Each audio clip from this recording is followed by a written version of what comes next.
Welcome to the National Gallery of Ireland's audio description of 5 key works from the Mondrian exhibition.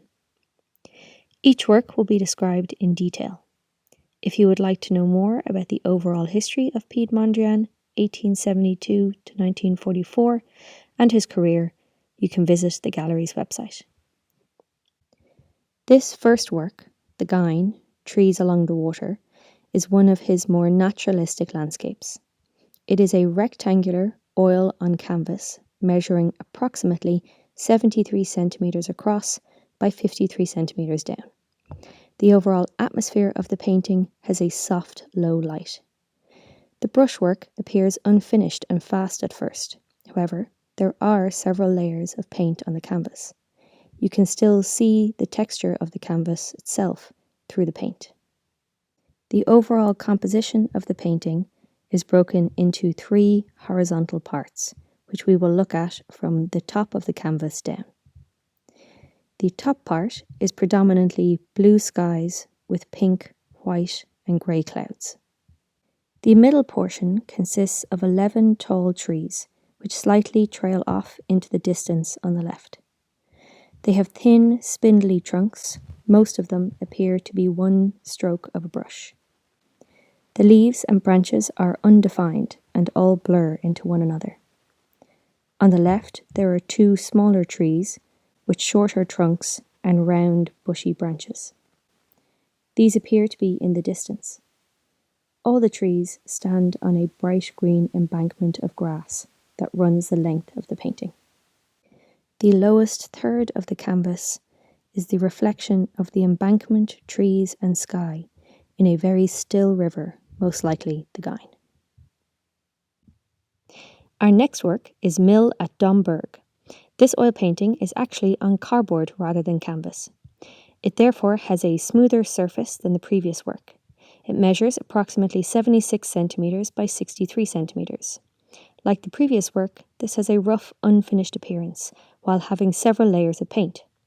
However, in this case, some of the layers are lighter and show previous base layers beneath. Mondrian has signed the bottom right corner of this painting with his first and last name. Most of the landscape focuses on a windmill set slightly to the right of centre. The viewer is positioned below the windmill, so it looms large in the frame. The shape of the windmill appears as a silhouette painted in blues and purples with a faint outline in a burnt orange. We, the viewer, are standing to the side of the mill, viewing it as if in profile, so the large rotating blades are facing the right of the painting. The silhouette of the windmill bleeds down into the land beneath as the blue and purple paint covers an oval shape on the ground. In the foreground, the edge of the oval has a bright orange outline. In the front foreground, there are a series of light blue and teal brushstrokes on a background of oranges and pinks, marking the land beyond the shadow of the windmill. The sky behind the windmill has swirls of thick, square, soft blue brushstrokes. They create a sense of wind high in the clouds. On the left, near the horizon line, there is a small swirl of yellow and orange, giving the impression of a sunrise or sunset in the distance. This work, called Composition Trees 2, is an oil on canvas. The canvas is almost a metre in height and just over half a metre wide.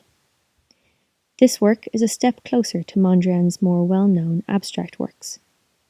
It has a mostly grey palette and depicts a deconstructed group of bare trees. There is a roughly painted black outline with curved corners around the edge of the entire canvas. Mondrian has signed the bottom right corner with just his surname. In this work, he has left some bare canvas, which gives a sense of depth, particularly with sections around the bottom and edges, which appear unfinished. There are overlapping brushstrokes creating around 100 small geometric shapes marked by black and brown lines. Most of these lines are straight apart from a few curved lines in the centre that seem to have been painted on earlier layers. Some lines are thicker than others, bringing out a clearer outline of tree trunks and branches in the centre of the canvas. Grey paint of various shades fills in the geometric shapes, creating depth and variety. The next piece is an armchair designed by Thijs Rinsema. It is approximately a metre high and 3/4 of a metre wide and deep. The piece of furniture consists of a series of rectangular wooden supports and flat wooden panels. The front two legs are short and black, stopping at the seat of the chair, while the black back legs run halfway up the back of the chair. There are 3 thinner white supports on the left, right, and rear of the chair that sit low between the 4 legs. The white support at the front is higher and closer to the seat panel. The thin black rectangular seat panel tilts from the front of the chair, where there are a few scuff marks, dipping down into the back. It sits on a frame of white supports that connect the legs and the arms of the chair. Black armrests run from the previously mentioned higher back legs to the front of the chair, like a flat, solid shelf from one side along the back to the other side. The chair's back, a narrow, thin, red back panel, appears to rest against the armrest shelf. The back of this red panel is white, with a small black cataloguing sticker in the top right corner saying MH1-1963. The panel has raised points at the top left and right corners. Beneath the armrest shelf is a strip of red panel that runs parallel to the armrest itself. The overall appearance is of a chair with clean lines that is both solid and light.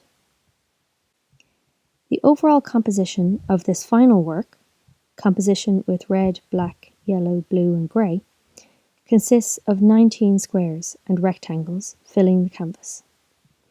A thick black line separates each square or rectangle. Some sit horizontally and others vertically, creating a jigsaw puzzle style appearance. There are 2 red rectangles in the top left corner, a strong blue square in the bottom left corner, and a yellow rectangle along the right side of the canvas. 4 white rectangles are grouped together slightly to the right of centre, with 2 side by side vertically on top of the other 2 resting horizontally. 4 more rectangles at the edges of this white grouping are a very pale blue. One is at the base of the white group, the second runs halfway down to the left of the group, and the third and fourth form the top right corner of the canvas, fitting between the corner of the white group and the edge of the frame. In the bottom right corner, there is a small black rectangle. Between this and the pale blue rectangles in the top right corner is the long, slim yellow rectangle. To the left of the pale blue corner is a large black horizontal rectangle. It does not touch the edge of the canvas as there is a very thin sliver of light blue above it. From the top left corner, the 2 thin red rectangles run until halfway down the canvas. Beneath this, there are 3 light blue rectangles and the strong blue square arranged to make up most of the bottom left corner. Just left of centre, at the bottom of the canvas, Mondrian signed his work with his initials and the year, PM21.